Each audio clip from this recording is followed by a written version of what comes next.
देखिए, जहां तक बीजेपी का सवाल है, बीजेपी तो तरह तरह की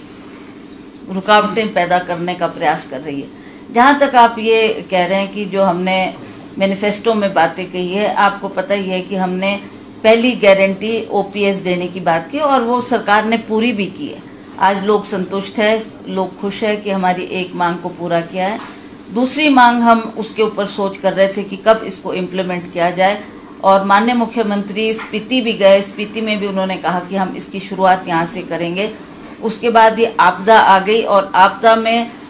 सरकार को ये दिक्कत सामने आ गई कि केंद्र सरकार में इसने पैसा देना था। हमने बार बार ये मांग माननीय प्रधानमंत्री जी के सामने भी रखी और हमें पूरा विश्वास था कि प्रधानमंत्री जी जहां हिमाचल प्रदेश को अपना दूसरा घर बताते हैं, तो उन्होंने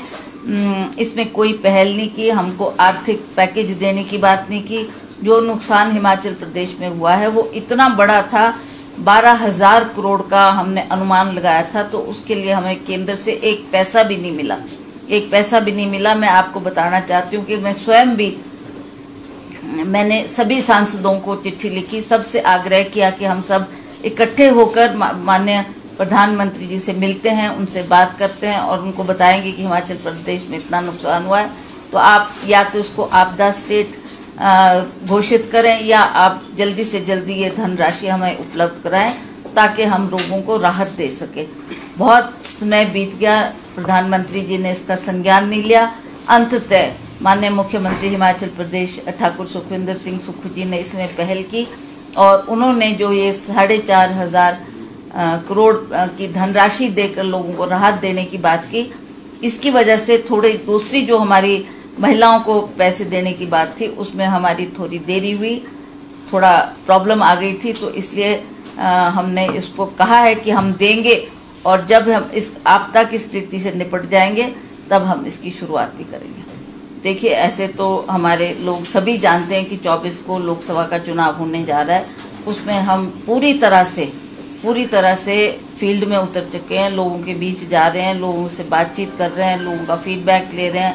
और जहाँ जहाँ कोई कमियां नज़र आ रही है उन कमियों को दूर करने का भी प्रयास कर रहे हैं। और जो हमने काम करना है इस इलेक्शन के लिए,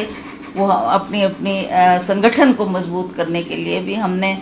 कड़े कदम उठाए हैं और निर्देश भी दिया है पार्टी वर्कर्स को कि आप इसकी तैयारी करें ताकि हम 24 का चुनाव अच्छे मार्जिन से जीत सकें। देखिए, मैंने तो माननीय मुख्यमंत्री से ये बात की थी, मुख्यमंत्री जी ने स्वयं ये कहा था कि एक दिन मैं भी दूंगा, उसके बाद सारे मंत्री भी आएंगे। अब वो अपने अपने कार्य में व्यस्त हो गए, ज़्यादा समय नहीं दे पाए, फिर भी मैं उनसे आग्रह करूंगी कि एक दिन वो अवश्य पार्टी कार्यालय में आए और जो हमारे पार्टी वर्कर्स की कोई मुश्किलात है उसको दूर करने का प्रयास करें और उन्हें समय देना चाहिए ताकि दफ्तर में तो आप काम को लेकर जाते हैं, पर जो संगठन की बात है वो पार्टी के दफ्तर में ही होनी चाहिए। तो मैं दोबारा उनसे अपील करूंगी कि कुछ समय वो पार्टी को भी दें। देखिए, जब तक हमारे तक आवाज़ पहुंच रही है, जो हम थोड़े अखबारों के माध्यम से और सोशल मीडिया के माध्यम से देख रहे हैं, हमें लगता है कि लोगों के मन में इस बार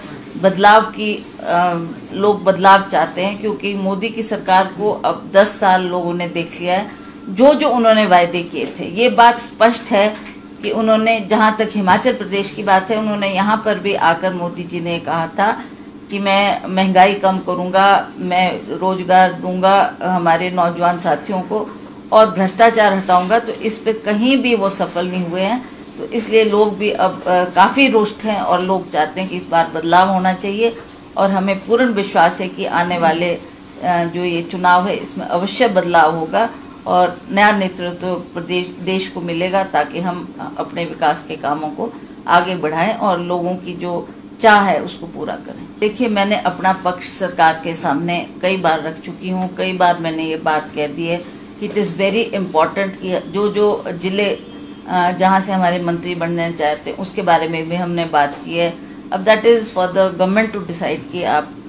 कब तक ये निर्णय लेंगे और कब तक ये ताजपोशी करेंगे।